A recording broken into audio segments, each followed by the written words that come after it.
So from a cylinder, you can pretty much make anything. This could be a bowl, it could become a cup, it could become a vase. So let's turn it into a vase. And I'm going to put flowers in this vase, so I need it to have a little spout. So what we do is we basically strangle the top of the pot, and you can see it's just coming in, and I'm just applying a little bit of pressure, clean the rim off and make it symmetrical. So just do it slowly and a couple of times, and you can see that's kind of a vase shape now.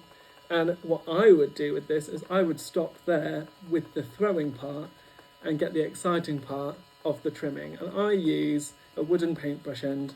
I'll clean the top first, and then hopefully this will look quite good. I'll profile it. Down at the bottom, and you can see I'm coming in now at a 45-degree angle with the paintbrush. So I'm cutting into the base, and that's just lifting the whole pot up.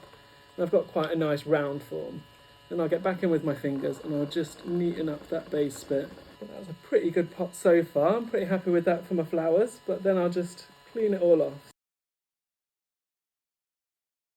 And then can you see now I'm just holding the paintbrush down at the bottom, but I'm actually applying a little bit of pressure, and the bristles themselves are eroding the base there, so it's getting more elegant.